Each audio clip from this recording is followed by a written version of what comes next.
uma lacuna principal que eu tinha. Cada ano, assim, eu olhava e falava, cara, minha lacuna principal está em 2 pontos. E aí eu estava uma área de conhecimento. Já foi financeiro, já foi marketing, já foi comercial, já foi produto, já foram várias. E aí eu foco na minha principal lacuna, em aprender aquilo. Na LET eu tive a sorte de, praticamente todas as vezes que eu definia uma lacuna, eu ganhava aquela área de presente para tocar. Então eu tinha que aprender e fazer ficar bom. Então eu tive a oportunidade de viver na pele, né, o financeiro, e entender um bocado de como que funciona. Mas eu fico imaginando como que poderia ser, por exemplo, se eu tivesse tido formação em contabilidade de fato, sabe? É uma área de conhecimento que eu acredito que a formação faz a diferença. É possível ser um bom CFO dependendo do estágio da empresa sem essa formação. Mas dependendo do estágio é impossível. Tipo, precisaria de uma liderança que tem muito conhecimento em contabilidade. Até por ser uma empresa listada, né, com faturamento ali de algumas dezenas de milhões. Mas eu acredito que eu fiz um bom trabalho. E quando a gente colocou alguém de fora, que era um cara de contabilidade, de Big Four, que veio, né, de consultoria e tal, era um cara com um currículo excelente, mas a performance foi uma merda. Que existe uma conexão de finanças com negócios que não é trivial de ser feito. Uma coisa é você pedir alguém para descrever o negócio em números. Outra coisa é aquela pessoa te ajudar a tomar decisão com base naqueles números. Tem uma lacuna muito grande entre uma coisa e outra. O conhecimento do business mesmo na ponta, né? Você está dizendo. Eu vou te dar um exemplo. Empresas de tecnologia, normalmente a gente tem linhas de custos principais em gente e em infraestrutura. Principalmente agora dependendo do que vocês usam de IA, pode ser super barato chamadas na API do ChatGPT, ou pode ser super caro alguma infra dedicada a rodar essas coisas. Mas tem alguma composição ali de pessoas e de gastos com infraestrutura no geral. Poucos negócios sabem como o próprio custo de tecnologia vai escalar à medida que ele põe mais clientes na base. Em geral, as pessoas de tecnologia assumem que esse custo ele tem uma escala maravilhosa. Você multiplica a receita e o número de clientes várias vezes e o custo de tecnologia cresce pouco. Na prática, a maior parte das startups vivem o contrário. Elas montam tecnologias com base na arquitetura porca, que é necessária para tirar o negócio do chão. Você assume débitos técnicos, você faz do jeito que dá.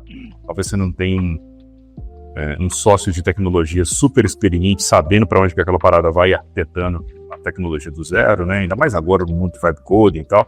Você vai montar alguma coisa no chiclete arame que vai funcionar bem, que vai te levar para o primeiro milhão de faturamento, mas na hora que você se pergunta como que o custo escala para 10 milhões de faturamento, o custo vai dobrar ou vai multiplicar por 10.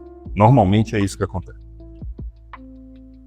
E aí, para você sentar numa mesa e conseguir conversar, por exemplo, com desenvolvedores, para entender de fato como que o seu custo está escalando versus alguma variável de escala do seu negócio, isso é uma conversa que pouca gente sabe ter. Isso é uma coisa que na LET, por exemplo, eu passei um bom tempo trabalhando para entender qual é a variável de escala que ela está indexada ao escopo contratual do cliente e que ela me diz qual é o custo de servir daquele cliente. Então, esse é o tipo de coisa que tem que ter alguém com uma cabeça mais multidisciplinar para te ajudar a entender como que uma coisa vai conectar com a outra, sabe? Pessoas de contabilidade não conseguem fazer isso. Pessoas de negócios, que talvez é o papel do Rafael, conseguem fazer isso. E aí, apoiado por alguém de finanças, você consegue modelar isso lá no TRE. Mas essa de conectar as áreas todas, conversar com tecnologia e falar, cara, abre a conta da AWS, vamos ver o histórico, vamos pensar aqui. Por que essa máquina a gente teve que dobrar a memória dela quando entrou aquele cliente? Entrar por causa dessa variável aqui, sei lá, no caso da Letball, o cara começou a monitorar 10 sites a mais do que ele monitorava antes, sabe? Aí você ir fazendo essa investigação para encontrar as escalas, porque eu estou dando um exemplo que é... Sim. Você descreveu o seu custo de serviço. É um pedacinho do financeiro, né? Isso você precisa de conhecimento de negócio. Então, é muito difícil você achar alguém que seja CFO puro e que vai saber fazer isso, tá? Outra coisa, alguém que consegue sentar na mesa com vocês e discutir cenários do investimento. Então, pensar assim, cara, vamos supor que a gente levante R$1 milhão e a gente quer investir esse 1 milhão em 4 frentes. Essa frente aqui, que vai ser 20% da grana, é para retrabalhar um legado de tecnologia e a gente melhorar o custo de servir. Essa outros 30% aqui é para montar um squad, para atender aquele cliente foda, que a gente acha que se a gente atender ele bem, dá para escalar globalmente. Tem esses outros 30% aqui que é para construir uma outra feature que alcança tal mercado. E tem uns outros 20% aqui que é fator de cagaço, né? Ou para a gente deixar grana para aquilo que a gente não sabe que não sabe. Isso é super importante, né? A gente mencionar e entender que a gente tem limitações no quanto a gente consegue prever no futuro. Então você tem que ter um pedaço do caixa pronto para você gastar com algo que você não sabe o que é, para que isso vai acontecer. Mas aí, beleza, você partiu tudo isso aqui, transformar isso em tese de investimento para conversar com o investidor e falar, cara, por que a gente acha que esse squad tem que custar isso? Qual o retorno que ele vai ter? E construir isso assim, beleza, vamos. Se a gente receber o ok desse investidor, como que é a linha do tempo de como que a gente investir isso? Qual que é o impacto disso no DRE? Cara, não é nada de outro mundo do ponto de vista contábil, tá? Esse é o menor desafio de conhecimento. Mas para conectar isso com o negócio, você precisa de um perfil que eu nem sei definir exatamente assim, qual que é, sabe? Normalmente são empreendedores, assim. Generalista, né? Tem que entender um pouco de vendas, do negócio do cliente, de tecnologia, de finanças. A cabeça eu acho muito generalista. Ô Franklin, o que você está dizendo, em outras palavras, é que eu vou ser um pouco mais radical com suas palavras e você me corrige, tá? É que é quase impossível encontrar um perfil que consiga realmente entender como que roda uma startup. Isso deveria ficar a cargo de um dos donos para poder ele se especializar e aí sim tocar da forma que deve ser. É mais ou menos isso que eu quis dizer. Eu acho super difícil você delegar totalmente isso aí para alguém que tem, principalmente alguém com formação puramente financeira. O que muitas vezes vai acontecer precisa estar na mão de um dos sócios tem visão de negócio, mas essa pessoa não sabe modelar a empresa no DRE. Então, o que é o caminho que eu te sugiro? É vocês terem uma pessoa, analista, alguém bom de finanças, de preferência alguém jovem, que gosta de tecnologia, sabe? Alguém que tem a visão de olhar para mais do que só financeiro, mas que tenha tido formação, seja em contabilidade, na economia, o que quer que seja, e essa pessoa ser um braço direito de um de vocês. E aí vocês trabalharem em par, a 4 mãos, um de vocês trabalhando com essa pessoa. Essa pessoa modela, faz a parte técnica financeira e vai aprendendo com vocês a parte de negócio, mas vocês vão liderando a parte de negócio. Isso foi uma coisa que eu fiz com um camarada na LET, que deu muito certo. Menino novinho, assim, de pagar o salário para ele que não era ruim, assim, em torno de... Ele chegou perto de R$6 mil no final da carreira dele financeira, né? Começou ganhando ali uns 4 e tal.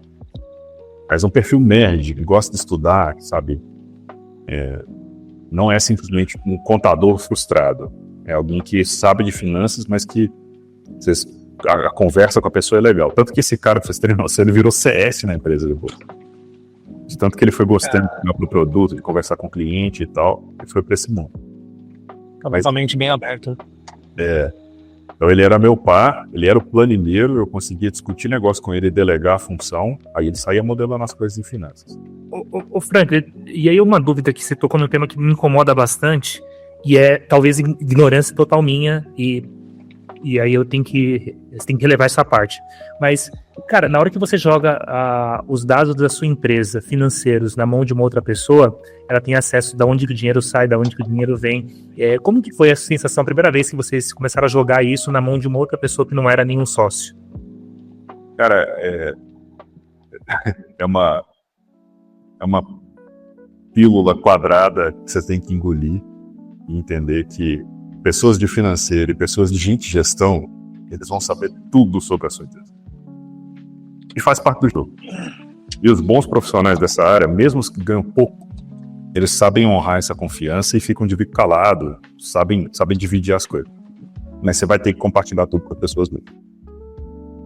Ao longo do tempo, eu fui desenvolvendo um modelo de gestão que, na verdade, eu fui abrindo muitos números para a empresa inteira. Então, muita coisa eu não escondia. É claro que assim, não falava salários da diretoria para o time, mas falar de EBITDA da empresa mês a mês eu fazia questão de mostrar. Quanto de resultado deu, quanto de resultado vai dar, se a gente seguir essa trilha, se o plano der certo. Então eu não tinha problema em mostrar o lucro para as pessoas. A receita, as vendas, os custos, empacotar as grandes áreas e dar uma noção para o time. Isso eu nunca tive problema em fazer. E para o pessoal de financeiro e de gestão, essa galera sabe tudo mesmo. Você vai pagar uma pessoa de gestão que ganha 3, ela sabe que você ganha 20, 30, sei lá quanto é que vocês estão se pagando aí. Mas até agora nada. É que a gente tá no começo ainda. A gente vai... Assim, o primeiro produto foi esse mês que a gente lançou agora, o mês passado. 31 de setembro, foi ontem. Aliás... 30 de setembro. 30 de setembro. Então, mas o ponto, o Franklin, aqui, é o seguinte. Vamos lá. Eu quando eu olhava alguns números, me deixava puto. Mas por ignorância, e eu não entendi esse mercado de investidores e tudo. Isso quando era... O mercado, que foi uma empresa que eu trabalhamos, ele mostrava lá quanto que ele gastava de financeiro, os recursos mesmo das pessoas. Aí tinha lá 300 mil mês. Eu fazia o cálculo, pô, se tem só 80 funcionários e tá gastando 300 mil mês, por que eu tô ganhando salário, por que eu tô ganhando 1.500? Eu fazia esse cálculo. Eu sou o pior salário que tem na empresa. O salário médio da companhia é X, o meu tá abaixo desse. Opa, esse número aqui tá, a média tá acima de 5, por que eu tô... isso não gerava rumores negativos ou dificilmente alguém faz esse tipo de cálculo? Vai gerar rumor negativo dependendo da cultura que você construiu na empresa. Por exemplo, olha que legal, vocês têm algum funcionário? CLT não, é todo PJ, estagiário e MEI. Tá. Vamos supor que vocês contratem alguém de gente de gestão ou de financeiro hoje. E vocês vão abrir os números para essas pessoas e elas vão ver que vocês ganham 0. Isso já começa a construir cultura. Eles já começam a entender, por exemplo, que tem gente ganhando dinheiro na empresa que não é vocês. Mas pode continuar, tá gravando. Estamos gravando também. Eu, inclusive, assim... Isso é um negócio que você tem que tomar a decisão de fazer ou não o tipo de coisa que eu vou te falar, tá? Mas... eu nunca fui uma pessoa que achou errado ter abertura sobre salários do time. E aí você acaba atraindo gente que não tem problema com isso, sabe? Isso é uma coisa que você pode colocar até no processo seletivo da sua empresa. Quando você for falar de salário, você entender bem assim, cara, como que a pessoa olha para isso? Como que a pessoa definiria qual seria o próprio salário e como que ela poderia ganhar mais dinheiro? Eu tinha uma apresentação que eu fazia na entrada dos funcionários, essa época chegou a pegar, mas no primeiro dia da pessoa na empresa, ela passava umas 2 horas comigo. E eu já era diretor executivo da unidade de negócio, né? Eu liderava todo mundo ali, mas qualquer estagiário que entrava, primeiro dia da pessoa tinha 1 a 2 horas comigo ali, na turma de entrantes, né? Normalmente eram umas 4 pessoas. Uma das coisas que eu falava pra essa galera era que a gente era uma empresa com uma cultura bem definida, que tinha um ponto da cultura que eu ia falar só sobre ele, que não adiantava também ficar tentando fazer uma lavagem cerebral de um monte de signos de cultura que eles iam ter que aprender ao longo do tempo, mas tinha um que eu queria passar um tempo falando sobre ele. E esse ponto era sobre colaboração. Era o primeiro valor da companhia. Colaborar mutuamente. Era como a gente chamava aquele valor. Mas quando eu ia falar de colaboração com eles, o que eu explicava é que uma empresa...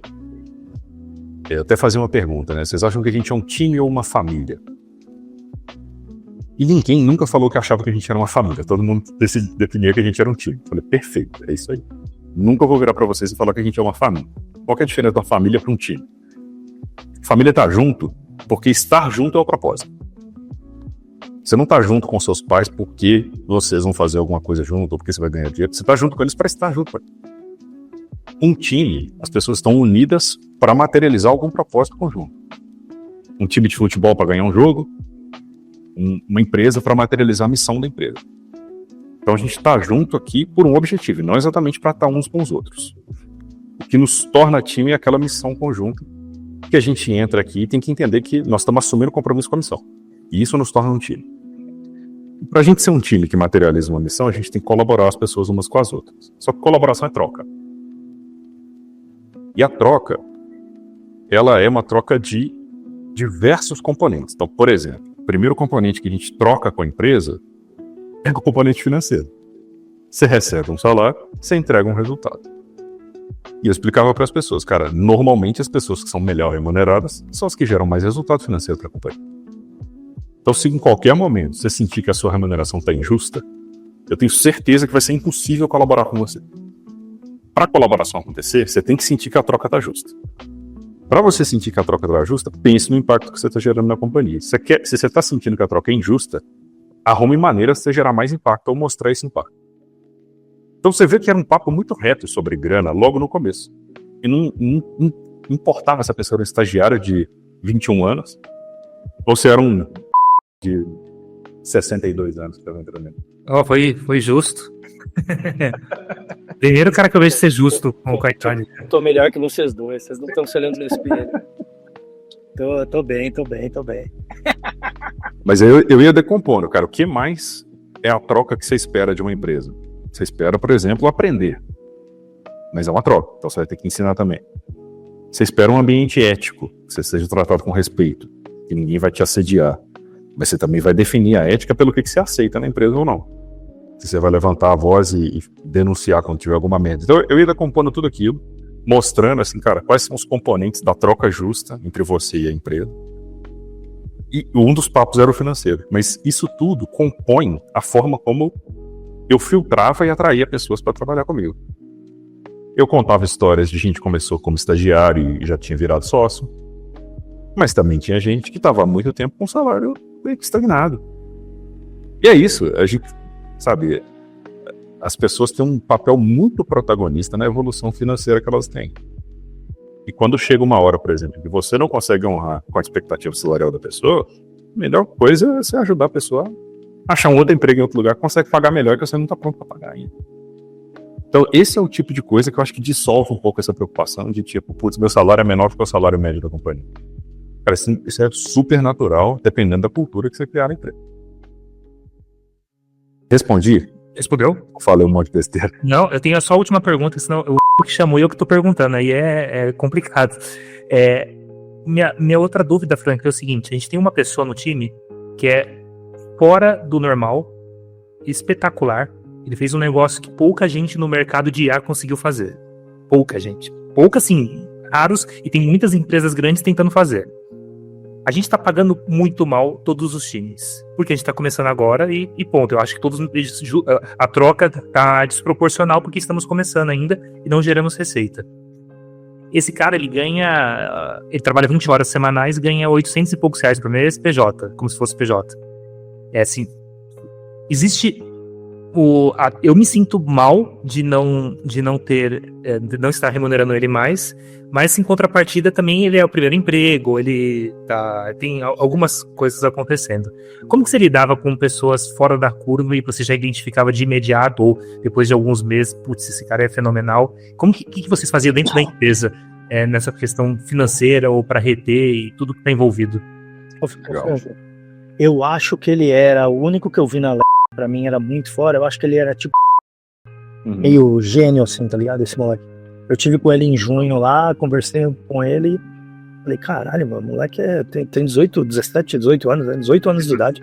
Eu acho que ele é meio gênio, assim, ele é meio. Não é só fora da curva, acho que o moleque é diferente, cara. E ele não tem problema de comportamento nenhum, não?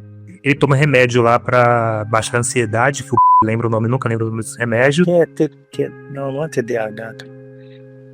Ele perde o foco, entendeu? Aí ele toma um remédio pra deixar ele no centro. Mas não parece ter nenhum problema mais grave do que isso, não. Mas ele toma um remédio já bem jovem. Entendi. Olha, de maneira geral, essa é uma situação que, assim, se vocês não arrumarem dinheiro pra pagar salário bom desse cara, daqui a pouco ele vai embora. É muito provável que isso aconteça. Então, tem algumas saídas para isso, que vocês vão ter que avaliar o que é viável por causa dele. Caminho. Dinheiro a gente consegue sim, a gente precisa pensar como fazer. Mas o salário dele é tão baixo que se eu tivesse que pagar 4 mil para ele, eu poderia, entendeu? Não ia me matar. O dinheiro eu consigo. Agora, eu não sei como fazer isso agora que ele entrou com 18 anos, estagiário, sem experiência. Como que eu faço para levar ele para outro patamar sem espanar a empresa? Ele vai acabar falando, né? Você acha que ele vai falar para outras pessoas que ele ganha essa remuneração? São tudo amigos próximos. Cara, eu sempre parto da premissa que as pessoas vão falar, cara. Eu sempre passo. Entendi. Pode ser que elas falem mesmo, tá? Mas aí é vocês fazerem uma engenharia de cultura. O que eu faria, assim? Vamos partir de uma premissa de que vocês vão aumentar o salário dele e não do restante do time, tá? Vamos supor que essa é a hipótese que nós vamos tentar materializar. A primeira coisa que eu faria é chamar ele para conversar e explicar para ele quais são as consequências de ele falar sobre o salário dele. Porque muita gente não sabe disso. Muita gente fala porque não imagina o que vai acontecer. Então, eu lembro que eu construí um discurso desse tipo na LET, que eu não vou lembrar exatamente como que é. Mas aí você explicar para a pessoa o seguinte: olha, você tem um baita amigo, vocês provavelmente sabem quanto que todo mundo ganha, mas eu preciso que você, a partir de agora, eu tenho intenção de melhorar o seu salário, porque você está dando uma contribuição desproporcional e eu não vou aumentar o salário dos seus amigos. Mas eu preciso que você não fale sobre isso com eles. Eu vou te explicar por que vai ser péssimo para você se você falar isso. Se você comentar sobre o seu salário com seus amigos, eu não vou te demitir. Não é crime. Você tem o direito de falar sobre o seu salário se você quiser. Porém, você imagina o que vai acontecer com eles quando eles souberem que você está ganhando mais. E eu não vou aumentar o salário dele. Você acha que eles vão ficar felizes? Você acha que eles vão te olhar da mesma forma? E se no futuro você descobrir que eles estão ganhando mais, por exemplo, você não vai se sentir injustiçado? Então é importante que você assuma para sua carreira profissional daqui para frente que você não fala sobre o seu salário com seus colegas. Não porque seja proibido, mas porque o risco disso se virar contra você ou contra eles é muito grande. E não é porque a empresa vai te demitir nem nada, não. É porque a relação entre vocês vai ficar uma merda mesmo. É tudo lindo quando todo mundo ganha a mesma grana. E aí você fala sobre isso e tá todo mundo no mesmo barco. Na hora que não desponta, o que a gente acha que é o seu caso, isso dá merda. Posso contar com você para você não falar sobre o seu salário daqui para frente? E eu te dou isso como sugestão para sua vida profissional? Então esse é um primeiro passo. Aí dá para enriquecer o argumento do porquê e tal. Sim, sim. E num segundo momento, é importante explicar para essa pessoa por que ela está recebendo uma remuneração melhor. E aí, por exemplo, se ele é estagiário com 18 anos, eu não daria um salto de R$800 para 4.000. Eu faria um escalonamento. E até explicaria para ele, olha, qual que é o tipo de salário que bons desenvolvedores de IA estão ganhando? R$15.000. Quais são os pré-requisitos que esses caras atendem para ganhar essa grana? Pô, tem conhecimento, tem track record, mas também tem que ter uma certa experiência. Raramente uma empresa vai contratar alguém como primeiro emprego ganhando essa grana, mas eu enxergo que você é um cara que pode chegar lá. Talvez eu não tenha grana para te pagar esse salário quando você merecer, mas você como pessoa pode chegar lá. Vamos falar sobre qual que é o seu caminho para chegar nesse ponto? E aí, by the way, você acabou de dar o primeiro passo, porque você se tornou um profissional com esse nível de entrega, portanto, a gente já vai te dar um aumento para R$2.000. Se sua performance continuar desse jeito, se a gente alcançar essas metas de negócio, até tal data, cara, já está contratado um aumento salarial seu para R$3.500, que seja, entendeu? Então você tem uma conversa de carreira geral com esse cara. É assim que eu gosto de levar, tá? Papo aberto e sendo real, que tipo, tem hora que o profissional fica melhor do que a empresa. Ô Franklin, eu fiz uma correlação aqui com a vida pessoal, cara. Você começa a ganhar muita grana e você tem que parar de falar sobre grana, né? Com todos à sua volta, né? Família, amigos, tudo. Então, eu entendi e gostei, tá? E acho que sei como montar aqui. Agora me pintou uma dúvida, mas e a hora que eu mudo? Eu sempre, na minha carreira, sempre ouvi que não era bom dar um salto muito alto, tipo de 800 para 2.000 é mais do que 100%. Você viu isso rolar? Vocês fizeram isso em algum momento? Boa. Cara, eu acho que esses percentuais, assim, tem que ter duas coisas que a gente tem que levar em consideração. Primeiro, percentual sobre o salário de R$800, não tem muito o que falar, tá ligado? Tá. Dobrar o salário da pessoa e aumentar 800 pontos na remuneração dela, então, tipo, o percentual acaba fazendo pouco sentido. O outro ponto é assim, normalmente esses movimentos percentuais, eles são travados nas empresas por alguns motivos do tipo, assim, até na própria isso acontecia, tá?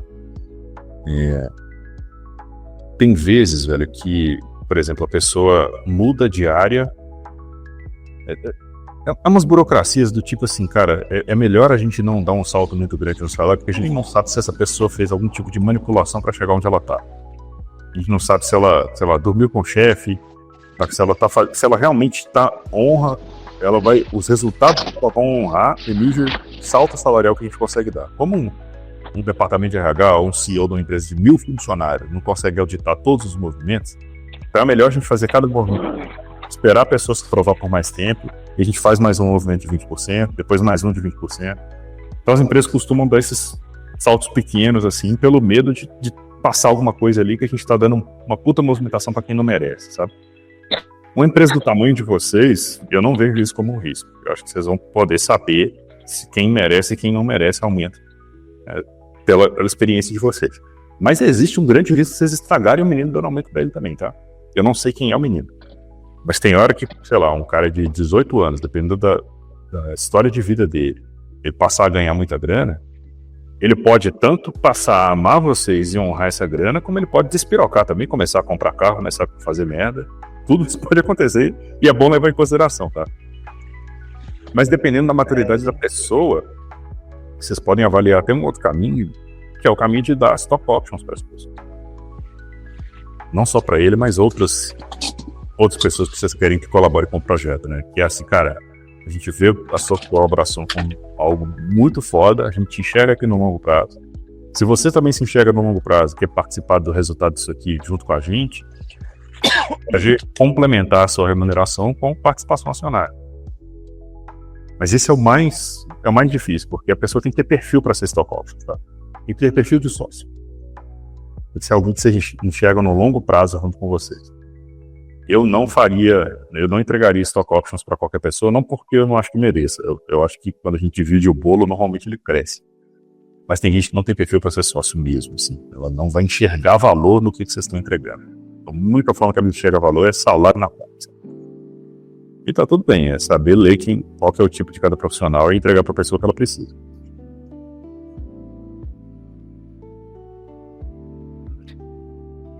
Quer fazer mais alguma pergunta?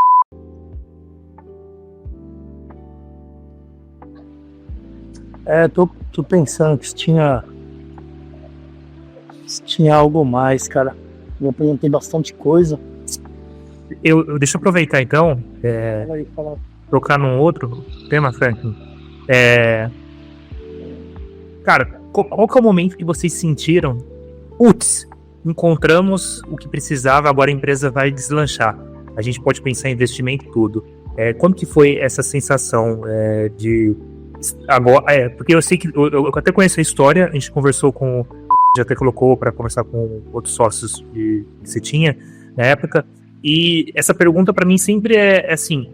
Eu sou muito entusiasmado, e isso é ótimo, mas até que ponto que é muito bom e eu tá com 100% de confiança que a empresa vai crescer e posso estar errado. Eu queria entender mais ou menos esse feeling. Putz, a partir de agora é só crescimento.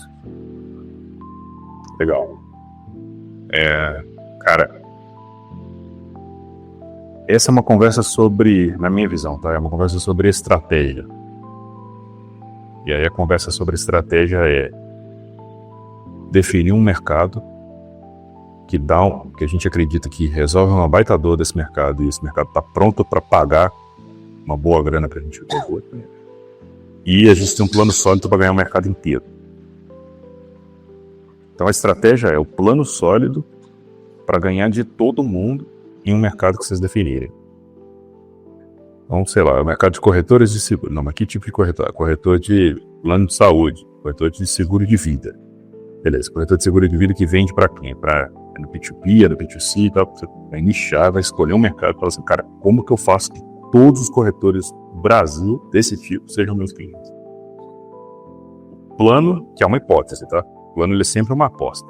Essa é a hipótese fundamentada de quais são as coisas que a gente tem que ser bom e quais são as coisas que a gente pode ser uma merda. Mas se a gente for bom naquelas coisas, a gente ganha esse mercado inteiro. Na hora que você define a sua estratégia, decompõe ela em premissas. Tipo, cara, eu acredito que os corretores desse porte vão ver muito valor em mim porque eles têm tal dor. Cara, ele tem essa dor, né? Você tem que ir lá e validar. Eu acredito que ele tem tal dor e essa dor gera tanto de impacto financeiro para ele hoje. Tem mesmo. Vai lá validar. Conversa com 10, 20, 30 caras, ajuda a dimensionar o impacto disso. Eu acredito que essa dor vale isso e que ele está disposto a pagar 30% do que ele perde hoje como ticket. Tá mesmo? Tem que ir lá entender. Para decompor a sua hipótese estratégica em premissas, você entender o que realmente tem caminho para aquilo ali, aí é cair dentro para buscar grana se for preciso, né? Se o que precisa para materializar esse produto quanto antes é dinheiro, aí você tem uma tese sólida. Para mim, parte disso. Eu tenho uma hipótese de como que eu ganho de todo mundo num certo mercado. Eu sei quais as premissas têm que ser verdadeiras para essa hipótese funcionar. Eu testei elas. Testei e validei. Pé no porão. E, beleza, eu testei. A gente tem uma cultura que alguns já disseram que não é certo. E eu quero ouvir sua opinião. E outros falam, segue o jogo. A gente tá com, já hoje, nesse momento, 6 produtos da empresa. Um já está em produção e outros são 5 ideias de produtos, mas para todo o mercado a gente já falando que o que quiser, cara, já tá, só você contratar a gente já coloca. Esse fato de diversificar produtos no mesmo setor é ruim ou é bom focar em um, vai com tudo nesse um e depois vai pensando em outro até dar certo esse um ou até o momento que pivota? Como que vocês viam isso no passado? Assim, essa resposta, ela varia muito do que você define como produto, sabe? Talvez o que você está chamando de produto eu olharia como um módulo, uma funcionalidade. Eu acho que a pergunta é menos sobre quantos produtos você tem e mais sobre eu resolvo uma dor grande o suficiente, de maneira completa o suficiente, para alguém pagar por isso e gerar superávit para as duas partes. Então pensa, tem uma dor que ela vale dinheiro, eu compro uma solução para essa dor por menos do que aquilo que eu perdia, e o quanto que a pessoa te paga é mais do que você gasta para servir. Então você gerou superávit para os dois agentes. Tem um puta mercado com essa dor que eu resolvo num preço que gera superávit para os dois, aí você tem product market fit e vai embora. Se você precisa de 3, 5 produtos para isso, não importa. Você vai descobrir isso, eu resolvo completamente um problema com quantos produtos? Eu preciso de 3 para resolver. E eu consigo servir esses 3 dentro de um custo que cabe no preço que o cara está disposto a pagar. É mais sobre isso do que sobre quantos produtos você tem, sabe? Tá, e vamos dizer que a gente já tá com 6 resoluções de problemas. E aí vem um corretor, surge a 7ª, e puta potencial. Aí vem uma 8ª. Em que momento que você fala, opa, chega, a gente tem que... Ou não existe esse pensamento? É porque o mercado é tão carente de tecnologia, Frank, que a vontade é abraçar tudo. Só que para abraçar tudo tem um custo muito alto. Então a gente poderia resolver muitos problemas ao mesmo tempo do mercado. E claro, podia ir até para uma lógica de pegar investimento, mas a gente não quer entrar nessa lógica por enquanto de buscar investimento. Vocês tinham esses conflitos de enxergar vários oceanos azul dentro do mesmo segmento e ficar numa dúvida por onde que ir, ou deixou naturalmente as coisas acontecerem, e aí onde o cliente estava disposto a pagar foram o que vocês mais focaram? Como que foi? Não sei se chegou a passar, e segundo, como que foi essa decisão? Boa. O nosso movimento quase sempre foi de resolver cada vez menos problemas, de simplificar o produto. Porque sentar na mesa com o cliente é uma situação em que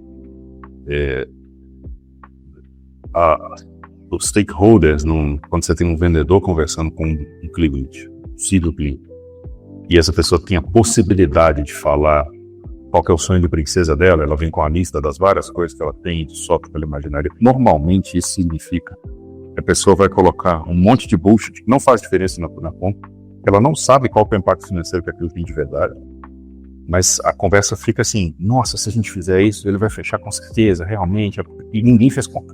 Normalmente é isso que acontece. Se você entra numa postura com o cliente de fazer um escrutínio das coisas que ele te pede, do tipo, se tivesse tal módulo na ferramenta seria bom, né? Seria bom por quê? Não, porque eu ia resolver tal problema. Tá, hoje você não tem forma de resolver esse problema hoje. Como é que você está fazendo? Um problema que impede sua operação e você nem está conseguindo rodar? Não, você roda, né? Apesar desse problema, você roda. Como que você resolve ele? Essa solução que você está me propondo aqui mudaria o que na sua vida? Quanto de dinheiro você ia deixar de gastar ou passar a ganhar? Quando você vai com essa postura quase chata, você derruba 98% das coisas que a pessoa põe na lista. Porque ela própria não faz essa conta. Você abriu para ela a possibilidade dela vir com uma listinha de desejos. Entendeu? Vocês já iam mais fechado com essa listinha. Eu estou resolvendo esses problemas e... Nem tinha lista. Frank, Deixa eu só adicionar isso se eu estiver errado. No dia 1 a gente não fez bem isso não, né? A gente até foi desenvolvendo, mas a partir do momento que tinha o primeiro produto, aí a gente tomou uma postura de falar, cara, vamos fazer conta. O cara, para eu criar uma funcionalidade adicional, eu preciso que ele aceite me pagar. Foi mais ou menos isso. Eu acho que, tipo, tô dizendo assim, 2 primeiros anos, aí a gente tinha menos isso, né? Se tu pensar, né? A gente foi fazer. E os 2 primeiros anos eram anos. Sim, mas aí que tá. Eram anos em que a nossa maturidade empreendedora era muito mais baixa. Porque nos últimos anos, até depois que você já estava lá, o produto evoluiu muito pouco. Na verdade, a gente lançou uma feature que era, cara, um negócio que a gente fazia numa planilha, que esse negócio comoveu o mercado nos últimos 6 meses de empresa. Porque era uma planilha que traduzia KPIs que a gente monitorava em grana que era perdida para a companhia. Parecia que era um puta módulo que a gente implementou em BI em 2 semanas e tava cliente atrás de cliente usando aquilo como case de sucesso, divulgando na companhia com o mesmo produto. O mesmo produto que você viu acontecer. Então era muito mais sobre como transformar aquilo ali em reais, principalmente no B2B, tá? Vocês falaram que estão no B2C, mas vocês atendem corretores, vocês são B2B também. A gente chama B2C, mas é que tem... Tá em volume, né? Por isso, 140 mil corretores que tem no Brasil, 75 mil são unitários, ele sozinho. Uhum. Boa. Mas eles são uma empresa, né? Eles estão no faturamento. CNPJ, sim. Olhar o conceito real da palavra é B2B, mas são pequenos. Tem uns que faturam alto, mas na grande maioria é baixo. 10 mil por mês, 5 mil o salário deles. B2B, cara, você vai sempre pesquisar 3 coisas. O que você pode aumentar de receita para o seu cliente, o que você pode diminuir de gasto para ele, ou o que você pode mitigar de risco. Só tem essas 3 coisas que o B2B valoriza. No B2C é que você vai falar de emoções.